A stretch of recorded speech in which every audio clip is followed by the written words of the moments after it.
신약성경 마가복음 4장 1절에서 20절까지입니다. 제 성경 페이지는 58페이지입니다. 예수께서 다시 바닷가에서 가르치시니 큰 무리가 모여들거늘 예수께서 바다에 보이는 배에 올라 앉으시고 온 무리는 바닷가 육지에 있더라. 이에 예수께서 여러 가지를 비유로 가르치시니 그 가르치시는 중에 그들에게 이르시되 들으라. 씨를 뿌리는 자가 불로 나가서 뿌릴새 들으는 길가에 떨어짐에 새들이 와서 먹어버리고 들으는 흙이 얕은 돌밭에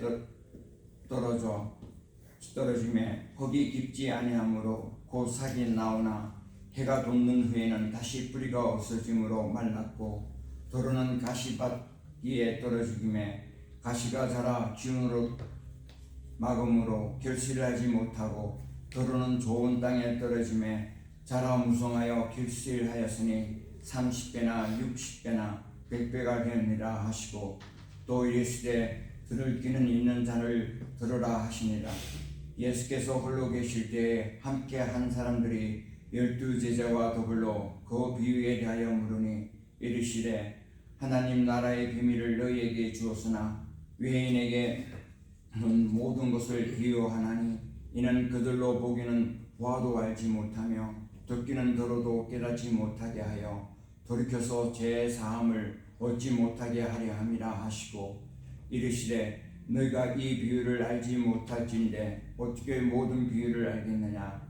뿌리는 자는 말씀을 뿌리는 것이라. 말씀의 길가에 버려졌다는 것은 이들이 가리킴이니 곧 말씀을 들을 때 사탄이 적시와서 그들에게 뿌려진 말씀을 빼앗는 것이요 또 이와 같이 돌밭에 뿌려졌다는 것은 이들이 가리킴이니 곧 말씀을 들을 때 적시 기쁨으로 받았으나 그 속에 뿌리가 없어 잠깐 견디다가 말씀으로 인하여 환난이고 박해가 일어날 때에 곧 넘어지는 자요 또 어떤 이는 가시들에 뿌려진 자니 이들은 말씀을 듣기는 하되 세상의 염려와 재물의 유혹과 기타 욕심이 들어와 말씀을 막아 결실하지 못하게 되는 자요 좋은 땅에 뿌려졌다는 것은 곧 말씀을 듣고 받아 30배나 60배나 100배의 결실을 하는 자니라.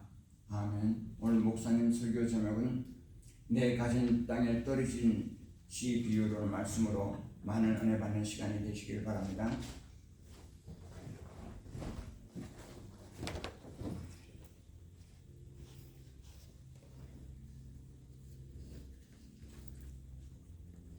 노르웨이라는 나라가 있죠.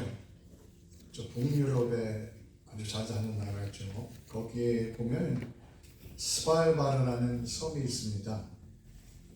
북극권 바다에 떠 있는 섬인데 크기가 웨스트 버지니아 정도 거의 그만한 큰 섬이라고 합니다. 근데 인구는 여기 2,000명밖에 살지 않습니다. 근데 이 스발바르 섬의 특이한 것은 전 세계의 종자가 될 수 있는 씨앗을 저장한 그 창고가 거기에 있습니다. 이 창고에는 전 세계의 씨앗에 100만 개가 넘는 종자가 거기 보관이 되어 있다고 합니다. 눈과 얼음 속 산길을 뚫고 두꺼운 철문과 긴 터널을 지나면 지하 창고에 전 세계에서 모아온 씨앗 종자들이 거기에 있는 것이죠. 왜 100만 개가 넘는 씨앗 종자를 거기에 모아놨을까요? 그것은 혹시 전쟁이 나거나 재난이 와서 어느 나라 밭에서 씨가 사라진다면 다시 시작할 수 있도록 생명을 심을 수 있도록 간직하기 위해서입니다. 우리가 작은 씨앗이지만 그 씨앗 하나가 그렇게 중요한 것입니다. 그것이 열매를 맺고 사람들을 살게 하는 그러한 생명이 되는 것입니다. 그 씨앗이 자라나서 나라의 밥상이 되고 마을의 생계가 되고 그리고 다시 삶을 일으키는 시작점이 되는 것이죠. 오늘 예수님께서 말씀하시는 말씀의 씨앗도 그렇습니다. 이 말씀의 씨앗은 우리 영혼에 영적인 생명력을 주는 그러한 씨앗입니다. 그리고 이 말씀의 씨앗은 열매를 맺게 되어 있습니다. 주님은 지금도 우리 마음에 이 말씀의 씨앗을 뿌리고 계시고, 그리고 우리 교회에 이 말씀의 씨앗을 뿌리고 계십니다. 그 씨앗은 때가 되면 열매를 맺고 풍성하게 될 것입니다. 과학자들은 세계의 씨앗 종자들을 노르웨이 스발바르라는 섬에 보관을 합니다. 주님께서는 주님의 말씀의 씨앗을 우리 마음에 담아주십니다. 우리 가정에 담아주시고 우리 교회에 담아주십니다.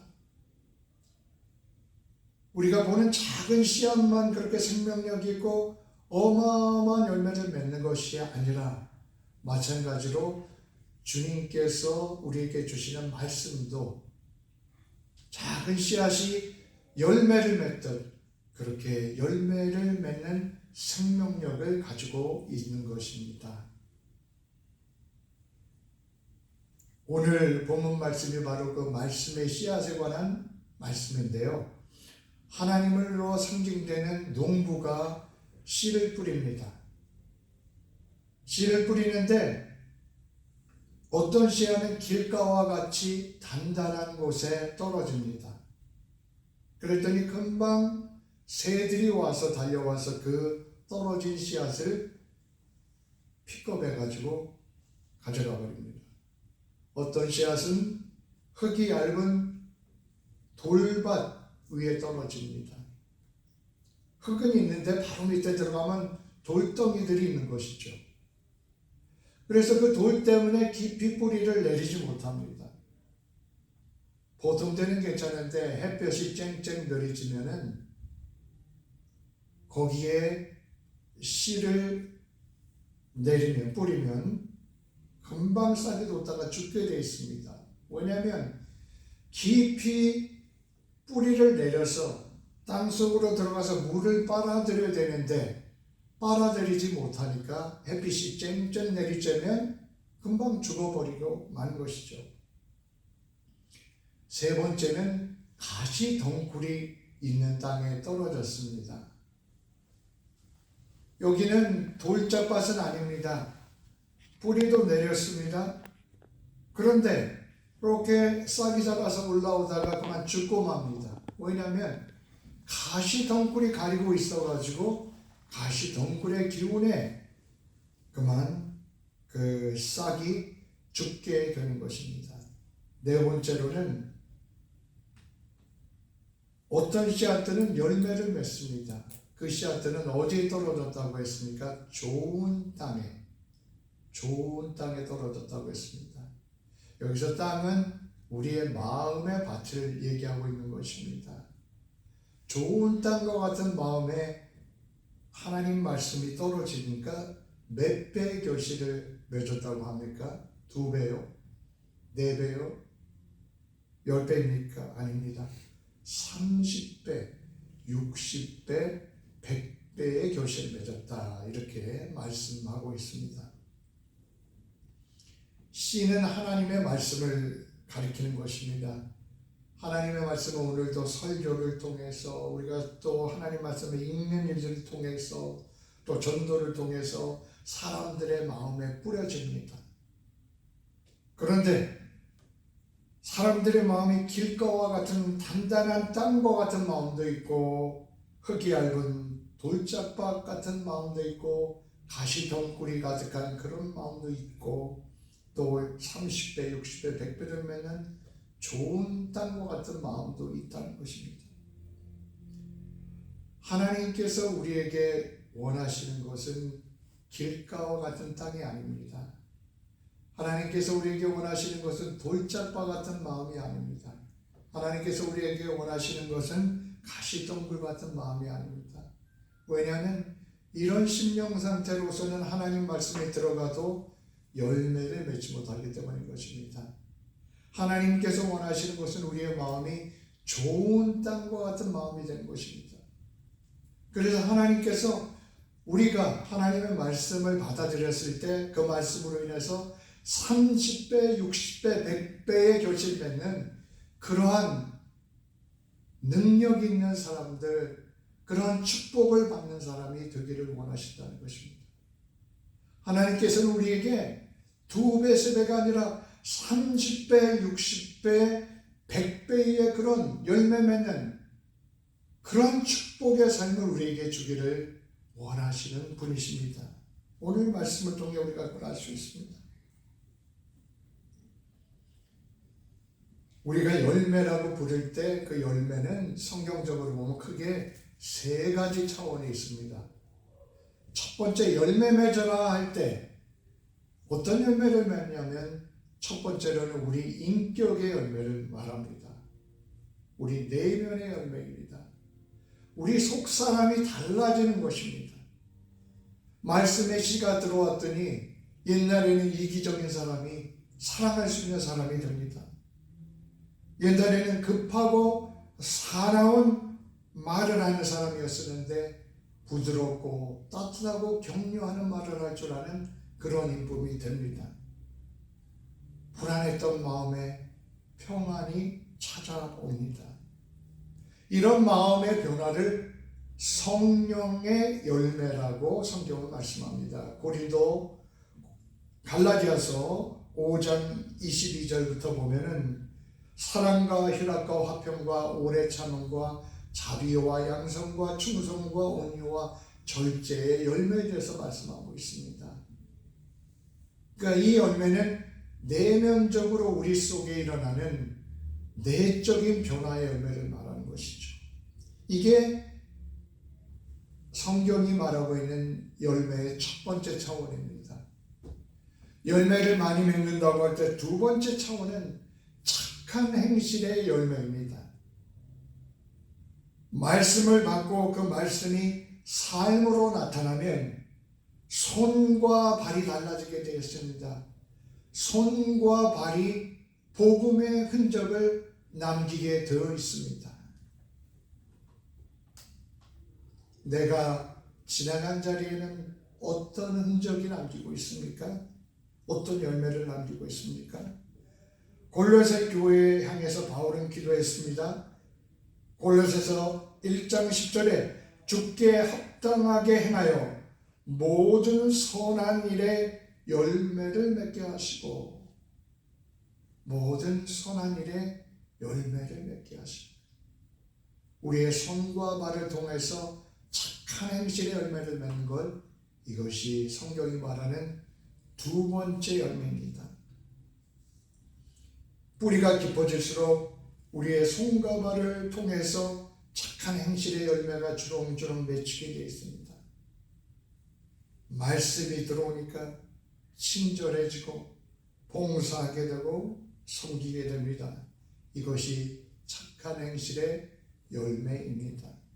세 번째로는 전도의 열매입니다. 내 인격이 변화되고 내 믿음이 일어나서 착한 행실의 열매를 맺고, 더 나아가 하나님께서는 전도의 열매를 맺기 원하십니다. 복음이 들어오면 나 하나로 멈추지 않습니다. 믿는 사람은 다른 이에게 복음을 증거하는 전도자가 됩니다.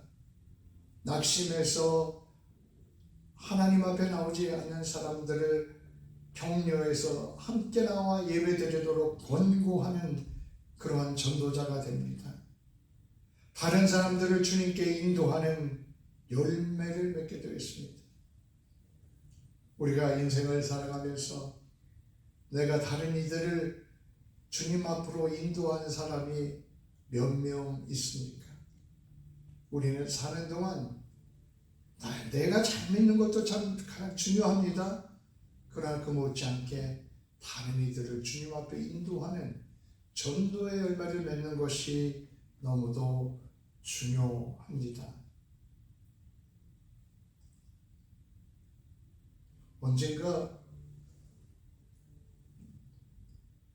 어떤 분이 페이스북을 통해서, 제가 페이스북을 요즘 잘하지 않는데 연락이 왔어요. 메시지를. 그래서 모르는 분인데 선생님, 그리고 연락이 와서 또 해서 연락을 주고 왔더니 제가 자기가 4학년 때 주일학교 선생님이었다고 하더라고요. 그래서 주일학교 4학년 때 그 선생님 모습이 기억나는데 지금은 어떻게 지내시는가 궁금하게 되어서 연락을 드렸습니다. 그렇게 하고 대화를 좀 이어갔습니다.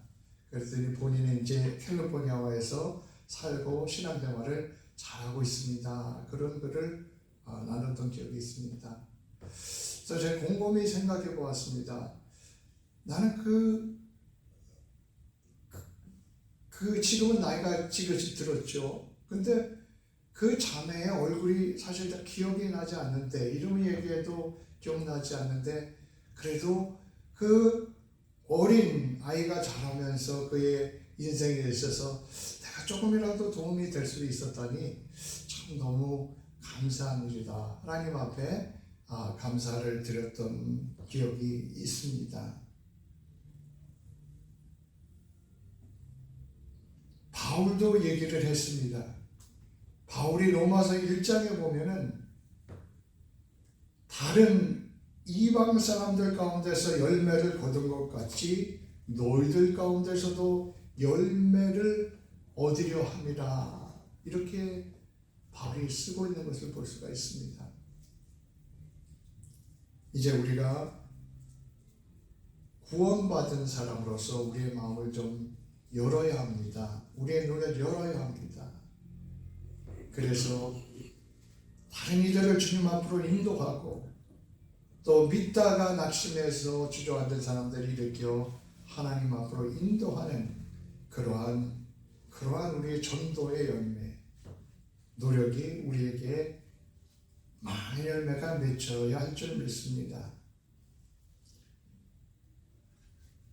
요한복음 4장 36절에 보면 이런 말씀이 있습니다. 거두는 자가 이미 싹도 받고 영생에 이르는 열매를 모으나니 이는 뿌리는 자와 거두는 자가 함께 즐거워하게 하려 합니다. 열매 맺는 일을 통하여서 기쁨이 있습니다. 전도의 열매를 통해서 하늘의 기쁨이 있고, 그리고 전도하는 사람에게 기쁨이 있고, 전도를 받는 사람에게 기쁨이 있고, 심은 사람에게 기쁨이 있고, 거둔 사람에게 기쁨이 있습니다. 이 전도의 열매를 맺기 위해서 우리가 기도하고 힘써 나가야 할 줄로 믿습니다. 그런데 이 모든 열매의 시작은 어디서 시작됩니까? 마음에서 시작됩니다. 오늘 본문에 보면 4가지 종류의 마음밭이 나온다고 말씀드렸습니다. 그렇다면 지금 현재 나의 마음밭은 어디에 더 가깝습니까?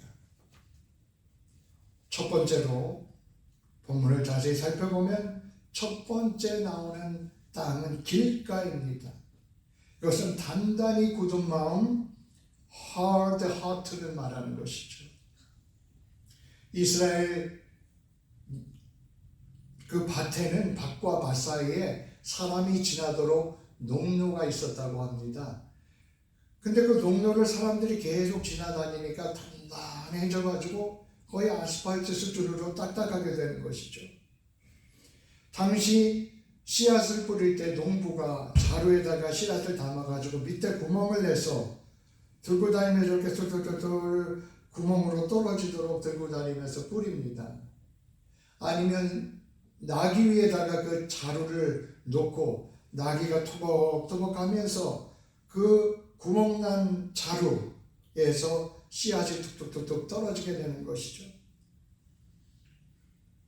그런데 어떤 씨앗은 옥토에 떨어지지 않고 그 사람들이 걸어다니는 그 농로에 떨어지게 되었던 것이죠. 그러면 새들이 그것을 가만히 지켜보다 잽싸게 와서 픽업해가지고 물고 가버렸습니다. 그 상황에 비유해서 말씀하시는 것입니다. 우리 마음도 그렇다는 것이죠. 우리 마음에 주님의 말씀이 전해지는데 그 말씀이 우리 마음이 길가와 같이 굳어져 있을 때 그 말씀이 들어가지 못하고 어떻게 됩니까? 새들이 와서 물어가는 것이죠. 뒷부분에 오늘 본문 뒷부분에 보면 새들은 마귀를 비유한 것이라고 말씀하셨습니다.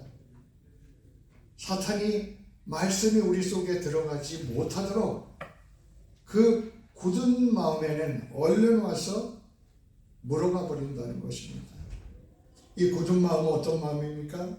부정적인 마음입니다. 마음에 문을 열지 못하는 마음입니다. 교만한 마음입니다. 닫혀져 있는 마음입니다. 주님께서 귀 있는 자는 들을지어다 말씀하셨습니다. 이런 마음은 귀마개로 막고 있는 심령입니다.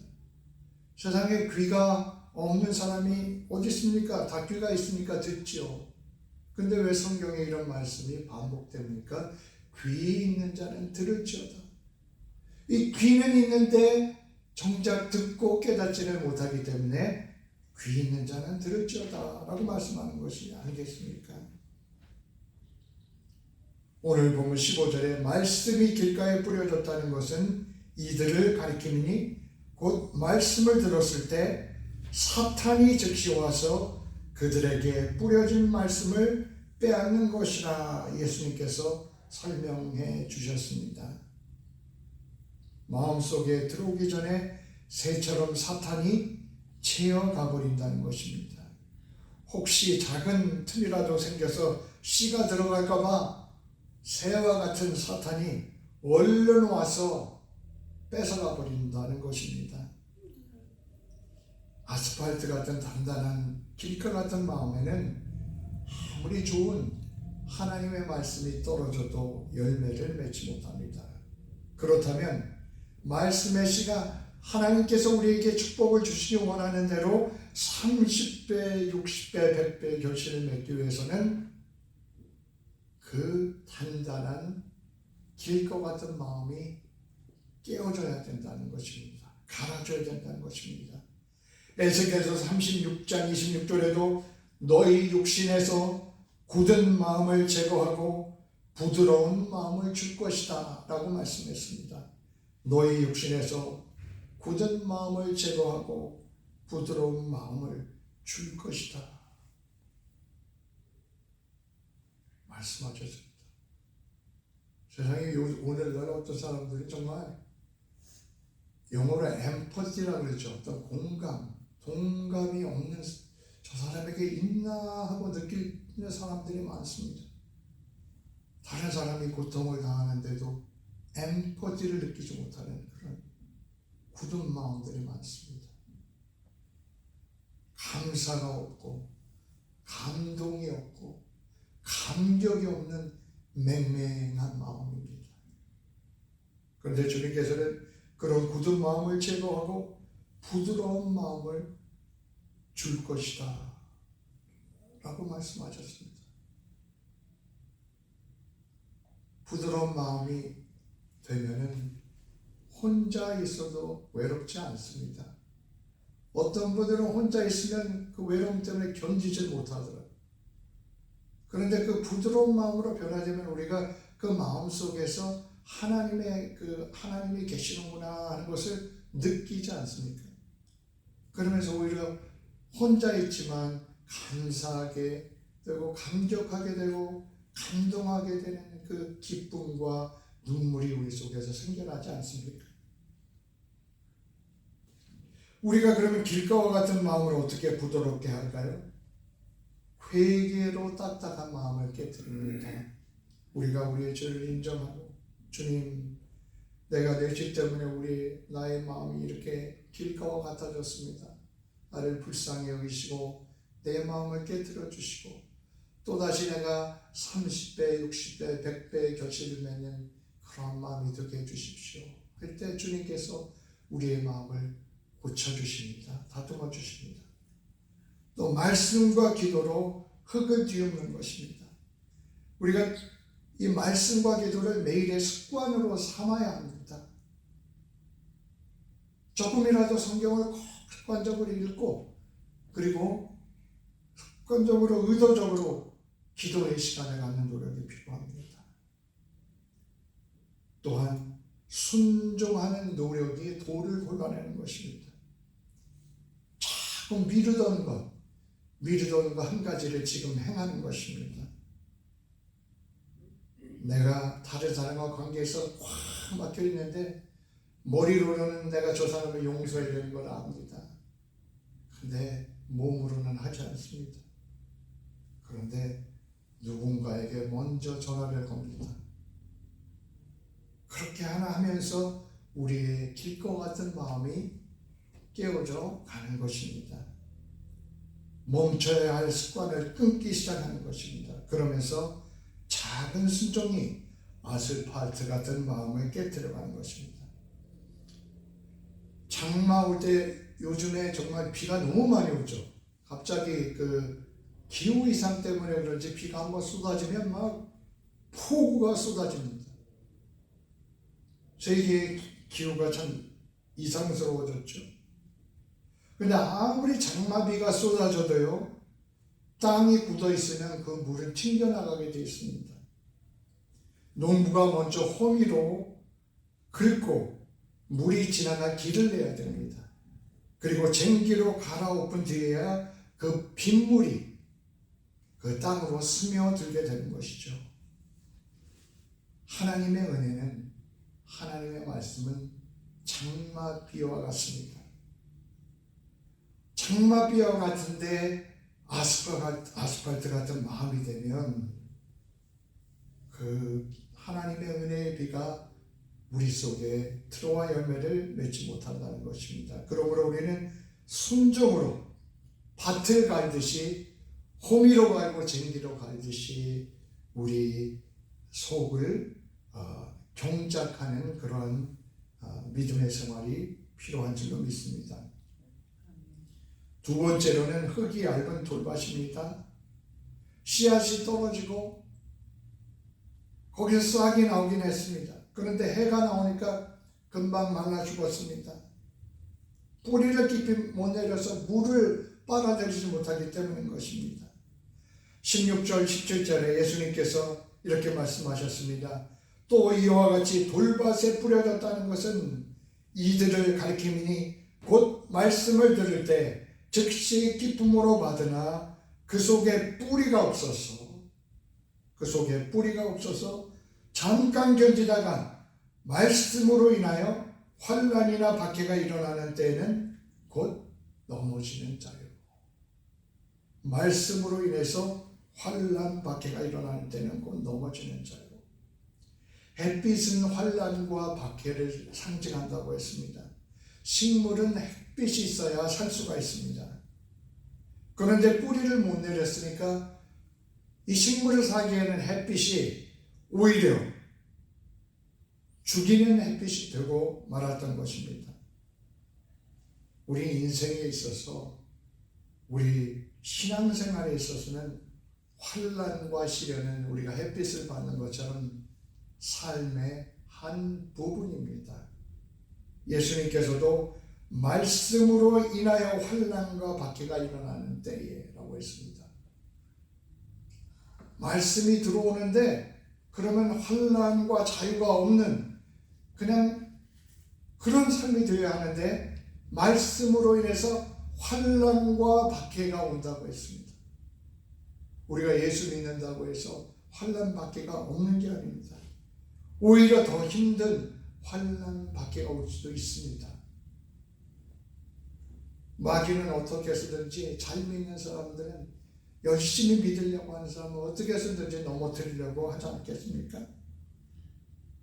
그리고 환난 시련이 있어야 오히려 더 튼튼하고 더 잘 자라게 됩니다. 그런데 문제는 돌짝밭 같은 데 떨어진 그런 씨앗은, 그런 마음은 말씀으로 인해서 환난과 시련이 오면 여지없이 넘어진다는 것입니다. 환난 시련이 올 때 내가 이렇게 주님 열심히 하는데, 내가 이렇게 성경을 보는데, 내가 예배도 빠지지 않고 늘 예배를 드리는데 나에게 이런 환난과 시련이 아닙니다. 뿌리가 없으면 오히려 그 환난과 시련 때문에 시험에 들어서 넘어지게 됩니다. 그러나 뿌리가 있으면 말씀 통해서 깨닫습니다. 아, 하나님께서 이 환난과 시련 통해서 나를 다듬어 가시는구나. 환난과 시련은 영원한 것이 아니라 잠시고 이 환난과 시련을 넘어서 하나님께서 나에게 가신 더 좋은 것이 있구나. 그것을 믿고 소망하며 견뎌나가게 되는 것이죠. 어떤 농부가 자갈밭을 개간하려고 했습니다. 잡초를 뽑고 씨앗을 뿌렸습니다. 그런데 얼마 지나니까 씨가 다 말라 죽었습니다. 땅 속에 돌이 가득했기 때문인 것입니다. 농부는 다시 곡괭이를 듭니다. 그리고 깊이 파내려가서 돌멩이를 하나씩 다 제거합니다. 시간은 꽤 걸렸습니다. 힘이 들었습니다. 그런데 그 밭은 기름진 밭이 되었고 씨앗이 자라나서 열매가 풍성한 밭이 되었던 것입니다. 우리도 그렇습니다. 우리 마음에 돌을 그대로 두면 말씀의 씨앗은 자라지 않습니다. 우리 마음속에 자기 고집과 교만이라는 돌덩어리를 치워내야 합니다.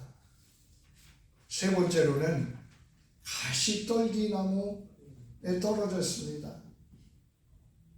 가시덩굴이 파득한 땅입니다. 이런 마음은 말씀은 듣습니다. 말씀의 씨가 자라납니다. 그런데 가시덩굴이 이렇게 있으니까 자라다가 그 싹이 가로막혀서 다 죽게 되는 것이죠.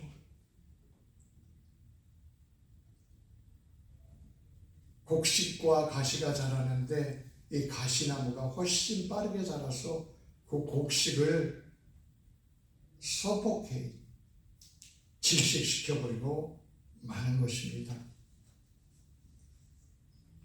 주님께서는 이렇게 가시떨기에 떨어진 그러한 땅에 대해서 18절 19절에 또 어떤 이는 가시떨기에 뿌려진 자니 이들은 말씀은 듣기는 하되 세상의 염려와 재물의 유혹과 기타 욕심이 들어와 말씀을 막아 결실하지 못하게 되는 자요라고 말씀하셨습니다.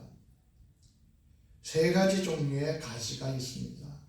첫 번째는 세상의 근심과 염려의 가시입니다. 이 성경 원문의 염려라는 말은 쪼개다라는 말과 마음이 합쳐진 마음입니다. 염려라는 말은 마음을 쪼갠다는 말입니다. 염려해 보십시오. 스트레스 받고 마음이 쪼개지지 않습니까?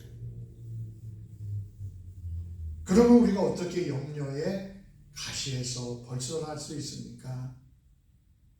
그것은 하나님께 맡기는 것입니다. 염려가 올 때마다 거기에 몰입하는 것이 아니라 주님께 기도를 통해서 맡기는 것입니다. 아무것도 염려하지 말고 너희 구할 것을 기도와 간구로 하나님 앞에 아뢰며 또 감사함으로 구하라고 말씀하지 않습니까? 빌립보서 4장에 있는 말씀이죠. 그렇게 우리의 염려를 자꾸 맡기는 훈련을 하는 것입니다. 애들이라서 불안한 마음이 없는 건 아닙니다. 사람에게는 누구나 염려가 올 수가 있습니다. 제가 얼마 전에 저희 막내한테 한번 아침에 일어났을 때 물어본 적이 있습니다. 그런 질문을 자주 하진 않는데 잘 잤니? 어제는 잘 잤니? 그리고 어제는 무슨 꿈을 꿨니? 이렇게 물어본 적이 있습니다. 그랬더니 대답이 의외였습니다. 전쟁이 나는 꿈을 꿨대요. 전쟁이 나는데 미사일이 날아다니고 세계 전쟁이 나면서 우리 옆에 네이버 이웃에서도 미사일을 쏴대고 하는 그런 꿈을 꿨다는 것입니다. 그런 꿈을 왜 꿨을까요? 알게 모르게 그 미디어를 통해서 이 아이들도 접하는 것이죠. 아, 세계가 지금 불안하구나. 전쟁이 일어나고 있구나. 그렇다면 이 전쟁이 더 확대되면 어떨까? 티네이저들이지만 그들에게도 그런 불안이 생겨날 수가 있는 것이구나 하고 생각을 하게 되었습니다. 그래서 제가 그 얘기를 해줬습니다. 나도 어렸을 때나 너만 할 때 그런 꿈을 많이 꿨다. 그때는 우리가 어떤 꿈을 꿨냐면 밤에 악몽을 꾸면 북한군들이 그 괴뢰군들이 내려오는 남침하는 그런 꿈을 굉장히 자주 꿨다. 그래서 꿈에 진땀을 흘리곤 했던 기억이 있다 하고 얘기를 해줬습니다. 아마 여러분들도 비슷하실 거예요. 다 한국에 자라면서 그런 꿈은 몇 번씩은 다 꿔보셨을 거라고 생각합니다. 왜냐하면 그만 그 불안감이 있기 때문인 것입니다.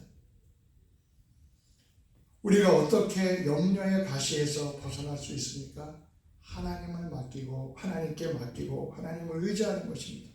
그러기 위해서 주일날 빠지지 말고 나와서 예배 드리는 것입니다. 말씀을 듣고 새 힘을 얻어야 합니다. 그리고 가정에서 묵상하는 그런 기도의 시간을 가져야 합니다. 우리 신앙을 실패로 만들고 우리 행복을 갉아먹는 벌레가 두 마리가 있습니다. 하나는 과거에 대한 후회의 벌레요. 다른 하나는 미래에 다가오지 않은 일에 대한 염려의 벌레입니다. 두 번째 종류의 가시는 욕심입니다. 재물에 대한 욕심이라고 말씀하셨는데 재물은 이 땅에 살아가면서 꼭 필요합니다. 물질을 잘 쓰면 좋은 일을 많이 할 수 있습니다. 물질적으로 어렵지 않는 것이 좋죠. 하나님께서도 우리를 축복해 주길 원하십니다. 그런데 문제는 물질에 대한 욕심입니다. 하나님의 은혜를 갈망하는 것보다는 물질에 대한 욕심이 크면 마귀는 돈이 있으면 세상 만사가 해결되고 행복해질 것이라고 우리 속에 속삭입니다. 돈이 조금만 더 있으면 행복해질 것이다. 그래서 사람들은 거기에 빠져서 조금만 더 가지려고 합니다. 그런데 그 욕심이 가시가 되어버리고 마는 것입니다. 그래서 결국 우리를 찌르는 가시가 되는 것입니다. 믿음의 길에서 가장 무서운 장애물은 외부적인 장애물이 아닙니다. 그것은 우리 속에 있는 장애입니다. 우리 속에 있는 욕심의 장애물입니다. 가시입니다. 셋째 종류의 가시는 우리 속에 있는 여러 가지 욕심들입니다. 그 욕심을 우리가 떨쳐내지 못하면 그 욕심은 가시가 되어버립니다.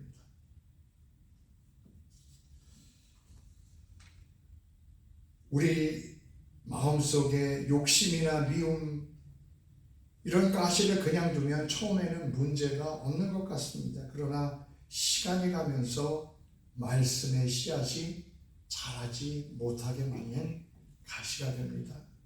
그리고 그 씨앗은 나 자신을 자꾸 찌르는 가시가 되고 더 나아가 다른 사람을 찌르는 가시가 되기도 합니다. 그래서 우리는 날마다 말씀을 통해서 기도를 통해서 우리 속에 가시를 뽑아내야 합니다. 가시 하나 두 개 없는 사람이 누가 있겠습니까? 문제는 그 가시를 날마다 기도와 말씀을 통해서 뽑아내느냐 그렇지 않느냐 문제가 아니겠습니까? 마지막으로 좋은 땅에 씨가 떨어졌습니다. 여기는 잡초도 뽑혀 있고 돌도 다 골라냈습니다. 가시도 다 뽑아냈습니다. 그랬더니 씨가 들어갔더니 어떻게 됐습니까? 30배, 60배, 100배의 열매를 맺었다. 주님께서 주기 원하시는 축복입니다. 우리가 이런 축복을 받는 열매 맺는 사람이 돼야 될 줄로 믿습니다. 예레미야서 4장 3절에 너희는 묵은 땅을 갈아엎고 가시덤불 속에 씨를 뿌리지 말아라. 호세아서 10장 10절 너희는 의를 심고 인애의 열매를 거두어라. 묵은 땅을 갈아엎어라 말씀합니다. 진짜 땅을 갈아엎으라는 게 아니라 우리의 마음의 땅을 갈아엎으라 이런 말씀을 하시는 것입니다. 자, 이제 우리의 삶이 30배, 60배, 100배의 결실을 맺어야겠습니다. 30배는 놀라운 수확입니다. 60배는 농부가 상상하기 어려운 풍성한 결실입니다. 100배는 기적 같은 수확입니다. 오직 하나님만이 주실 수 있는 풍성한 열매이십니다. 오늘도 말씀 한 구절을 품고 하루를 시작합시다. 30배, 60배, 100배 주님 앞으로는 그렇게 열매 맺는 나의 삶이 되도록 인도하여 주시옵소서. 100배의 꿈을 꾸며 기도하며 힘써 나가십시다. 기도하겠습니다. 주님, 저희가 때로 길가에 같았고 돌밭 같았고 가시떨기 같았습니다. 주님, 이제 저희 마음이 날마다 가시를 뽑아내고 돌덩어리를 뽑아내며 우리의 마음밭을 기경하면서 주님이 약속하신 그 30배, 60배, 100배의 결실 맺는 내 마음이 되게 하여 주시고 우리 가정이 되게 하여 주시고 우리 교회가 되도록 인도하여 주시옵소서. 예수 그리스도 이름으로 기도드립니다. 아멘.